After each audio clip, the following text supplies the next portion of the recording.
Bienvenidos a Radio Rebelde, el único programa en donde distorsionamos la realidad a nuestra conveniencia, porque no somos periodistas, somos la plebe haciendo noticias. Alcen su voz, en conmemoración del aniversario de la Revolución Cubana, su 57º para ser preciso, hablaremos en Radio Rebelde de los antecedentes y el proceso que llevaron al pueblo cubano a la revuelta. En esta ocasión, su servidor Emilio Sánchez, encargado de la sección de historia, que es publicada todos los martes y que no tiene ninguna credencial de historiador, narrará este suceso histórico. Esto es Radio Rebelde. Alcen su voz. Aquí pensaban seguir ganando el 100% con casas de apartamentos y echar al pueblo a sufrir.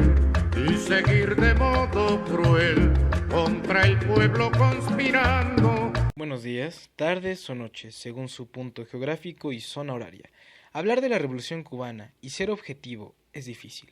Como la mayoría de sucesos históricos, la Revolución Cubana es una confrontación de ideas. Primero, la lucha en contra del colonialismo español. Después, el combate en contra del imperialismo estadounidense. Finalmente, la batalla contra una dictadura intolerable. No colocarse de uno de los lados de un tablero es casi imposible. En palabras de Galeano, los que hacen de la objetividad una religión mienten. Ellos no quieren ser objetivos, mentira, quieren ser objetos, para salvarse del dolor humano.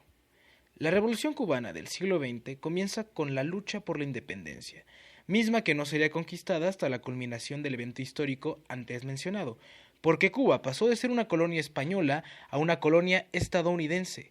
Cuba nace gracias a un conflicto entre países expansionistas, cierto, uno en decadencia, España, y otro en auge, Estados Unidos, que antes de intervenir en Cuba manifestó su deseo de ser la única potencia hegemónica en el continente. Tenemos el destino manifiesto y más tarde la doctrina Monroe, América para los americanos, donde faltó agregar, para que no existiesen ambigüedades, que los únicos americanos eran los ciudadanos, y subrayo, blancos que vienen del territorio comprendido por Estados Unidos. Independencia cubana. Los inicios los podemos delimitar en el año 1868. El 9 de octubre, un levantamiento en la zona azucarera de Majagua, conocida como la Guerra de los 10 años, en donde esclavos, campesinos pobres y terratenientes unieron fuerzas para combatir a la metrópoli. Sin embargo, el sentimiento nacionalista no estaba lo suficientemente maduro. Esta primera victoria, que culmina en un tratado de paz, es el primer paso de la pequeña isla por su independencia.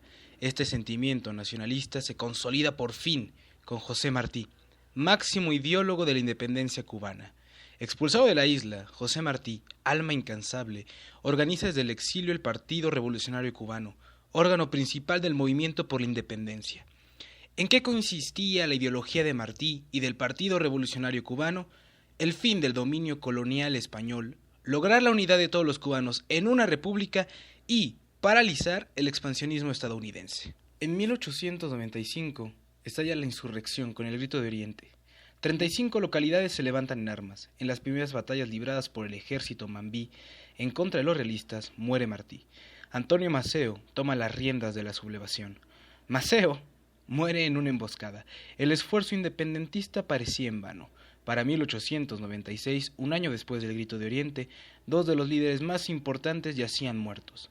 La lucha logró prolongarse 3 años más, hasta que Estados Unidos intervino en asuntos cubanos. En 1898 explota en puertos españoles en Cuba el Maine. Acorazado estadounidense, cerca de 268 tripulantes mueren. Mientras tanto, a solo 6 horas de las costas cubanas, buques y navíos con tropas estadounidenses están listas para desembarcar en la isla. McKinley, presidente de los Estados Unidos en 1898, presenta ante el Congreso la declaración de guerra contra España. Martí había dicho: «Conozco al monstruo, he vivido en sus entrañas», pero nadie le hizo caso. Los rebeldes celebraron con júbilo aquella intervención. Más temprano que tarde, aborrecerían a estos bárbaros del norte, que prometieron paz, orden y progreso, y trajeron muerte, enfermedad y caos. Las tropas rebeldes, al mando del general García, se subordinan a los estadounidenses.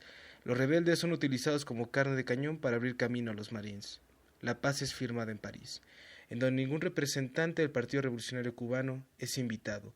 El ejército mambí es licenciado y el partido disuelto. Así nace la República de Cuba en 1902, sin ejército, ocupada por los estadounidenses, sin partido ni líderes capaces y con la enmienda Platt, que permitía a los Estados Unidos intervenir en Cuba cuantas veces fuese necesario, y lo llamaron Vínculo Diplomático Especial. 2 veces los Estados Unidos intervinieron en Cuba, infinidad de veces las que dispusieron de la isla como si se tratase de una colonia.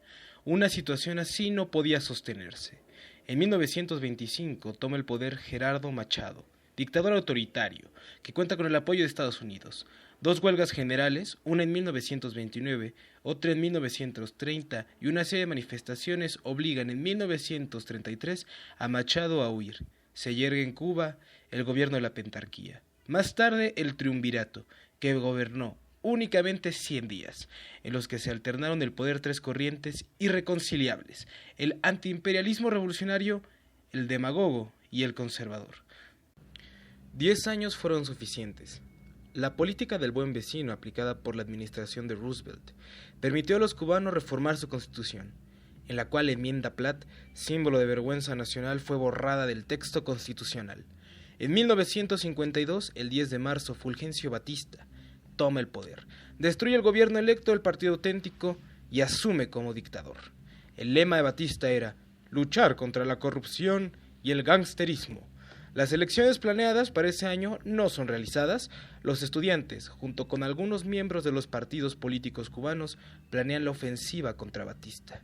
Manifestaciones se suceden una tras otra, y una tras otra son reprimidas violentamente. Uno de los líderes estudiantiles es Fidel Castro, licenciado en Derecho, quien de haberse realizado se presentaría como candidato para una diputación en las próximas elecciones. Ser revolucionario es comprender el momento histórico y actuar en consecuencia. Así lo hizo Fidel, sin otro recurso que la violencia en compañía con otros 200 valientes prepara el asalto a las puertas del cielo. El cuartel Moncada es el objetivo, y entre gritos de ¡Viva Cuba! Nace el movimiento 26 de julio. Inicia el combate, con pequeñas victorias rebeldes. Rápidamente el brazo militar supera a los disidentes. El asalto al cuartel Moncada es un fracaso. Cerca de 260 personas son detenidas, entre ellos Fidel Castro y Raúl Castro. Comienzan los juicios militares. Muchos de los presos políticos no llegan a estos. Algunos son asesinados en el acto, otros simplemente desaparecidos. Fidel es llevado a juicio. Los valientes no claudican. Los genios llevan ese intelecto hacia un bien superior. El acusado será juzgado por la historia y no por los esclavos de un régimen déspota. La historia me absolverá. Palabras predictivas. Fidel es declarado culpable y enviado a prisión. Sin embargo, la amnistía internacional hacia el preso, junto con manifestaciones estudiantiles pidiendo su libertad, obligan a Batista a liberar a Fidel, quien se exilia en México. Liberto Fidel viaja primero a Estados Unidos, donde se reúne con Camilo Cienfuegos. El éxodo llega hasta México, donde Fidel planea una invasión que iniciará en Veracruz, rumbo a Sierra Maestra. Misión: derrocar a Batista. Es en México donde Fidel conoce a Ernesto Guevara. Juntos llevarían al continente al sur de Estados Unidos una llama de esperanza, de independencia, de desarrollo y estabilidad. Montados en el Granma, aquellos hombres barbudos llegaron hasta la isla de la inmundicia. Los agentes de espionaje de Batista informaron al dictador de los planes de los rebeldes, quienes fueron sorprendidos al llegar a las playas de Cuba. Con cerca de 20 bajas, los guerrilleros decidieron ocultarse en Sierra Maestra. En poco tiempo, la estrategia rebelde triunfó sobre el ejército de la dictadura. Los nuevos Martí avanzan a paso presuroso por la isla. Toman Santa Clara el 28 de diciembre de 1958. Las milicias comandadas por Ernesto Guevara, el Che, se cubren de laureles. El 1 de enero de 1959, los rebeldes entran, con esa manta de triunfo, a la ciudad de La Habana. Inicia así el sueño que hoy se convierte poco a poco en quimera. Esto fue Radio Rebelde. Alcen su voz. Fin de la transmisión.